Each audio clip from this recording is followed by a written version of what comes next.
certains États étrangers tentent de s'ingérer dans nos processus électoraux et nos institutions démocratiques.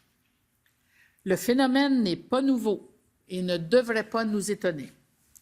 Les États ont tenté de s'ingérer dans les affaires de l'un et de l'autre depuis la nuit des temps.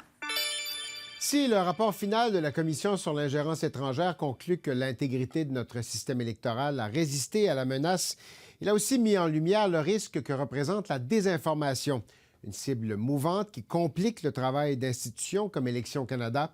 Devant une campagne imminente, quels sont les outils dont dispose le directeur général des élections pour renforcer la confiance des électeurs? J'ai posé la question à Stéphane Perreault. Stéphane Perreault, bonjour. Bonjour. Directeur général des élections du Canada. Monsieur Perreault, vous avez eu l'occasion de voir le rapport de la commissaire Hogg. Absolument. Qui a été déposé, qui a tiré quand même un constat plutôt rassurant sur l'intégrité du système électoral. Un peu d'inquiétude, mais un message assez positif. Qu'est-ce que vous en avez tiré, vous?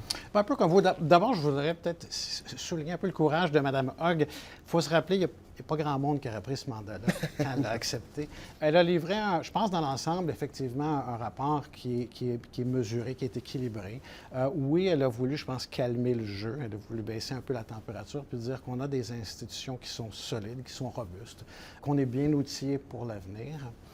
Mais je pense qu'elle a aussi signalé des choses qu'il faut améliorer. Ouais. Donc, il y a un peu des deux.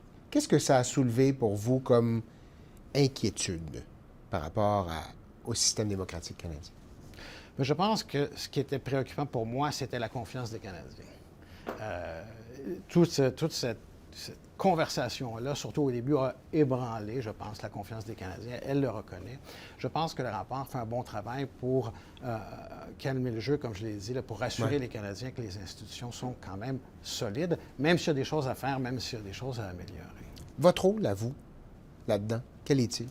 Alors, mon rôle, c'est vraiment sur l'administration de l'élection. C'est offrir des services aux électeurs, mais ça inclut aussi sécuriser nos infrastructures informatiques, entre autres. Évidemment, on travaille avec les experts en matière de sécurité. Ça inclut aussi informer les Canadiens sur le processus électoral, savoir comment exercer leurs droits, les informer aussi des mesures de protection qui existent. Ça, c'est une chose qui a été un peu... Ça m'a ouvert les yeux, les travaux de la Commission. Quand on a entendu les membres des communautés dire qu'ils se sentaient intimidés, qu'ils vivaient des situations difficiles pour eux d'aller publiquement voter, ça leur causait des inquiétudes. Et on a ajusté un peu nos messages. On a renforcé... De quelle façon? Le vote est secret. C'est important de le savoir. Même si on nous voit aller voter, on ne saura pas pour qui on vote. Même si on regarde quand la personne déposer le bulletin dans l'urne, il n'y a pas moyen de savoir pour qui quelqu'un vote. Ça me semble que c'est une évidence, ça, non?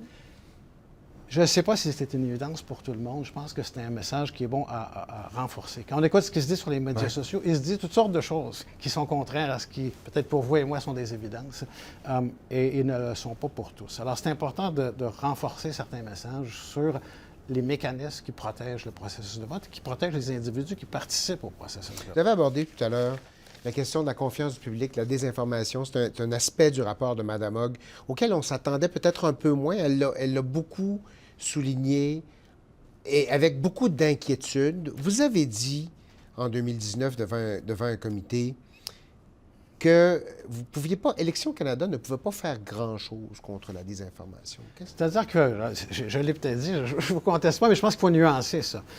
Élections Canada a un rôle important sur la désinformation en ce qui a trait au processus électoral. Alors, on a une équipe de veille des médias sociaux qui est assez large. On regarde ce qui se dit. Ça nous permet de comprendre les sources d'inquiétude dans l'environnement de façon proactive, de se préparer à l'élection en présentant des messages ou de l'information pour les Canadiens sur ces aspects-là, rectifier, ou encore de réagir pendant l'élection. On peut donner des exemples de ça. Donc, on a un rôle important sur l'exactitude de l'information. Il est important, je dirais, pour deux aspects. Il faut que les Canadiens aient la bonne information pour exercer leurs droits, comment voter, où aller voter, mais aussi pour avoir confiance dans le processus.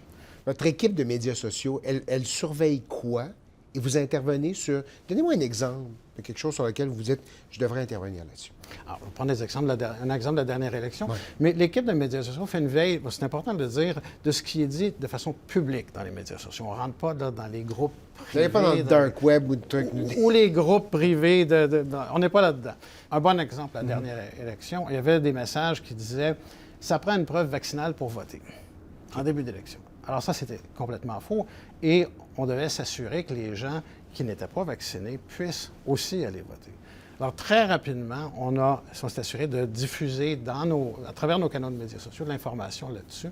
Et très rapidement, ça a disparu de l'écosystème. Et ce n'est pas un narratif là, qui a perduré pendant l'élection. Ça arrive beaucoup? Vous envoyez...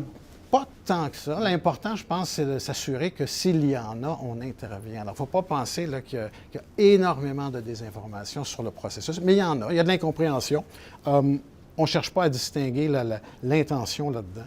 Mais si c'est faux et si ça peut compromettre le vote ou la confiance, on a des moyens d'intervenir.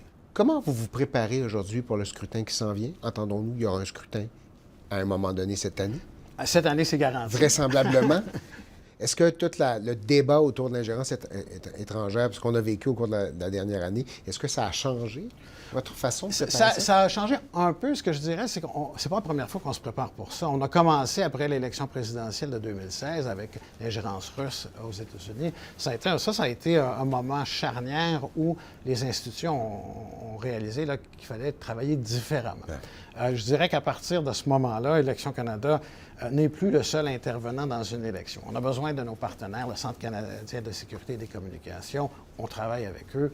Toutes les agences, toutes les entités qui travaillent à l'élection sont en train d'ajuster face aux travaux de la Commission, ajuster pour améliorer leur processus.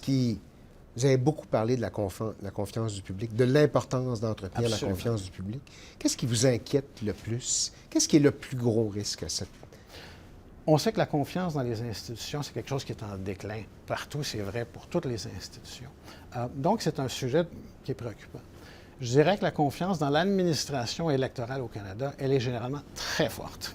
Mais ce n'est pas quelque chose qu'on peut prendre pour acquis. Et quand on voit ce qui se passe, quand les gens entendent parler d'ingérence étrangère, quand ils voient ce qui se passe sur les médias sociaux, ça crée des inquiétudes, évidemment.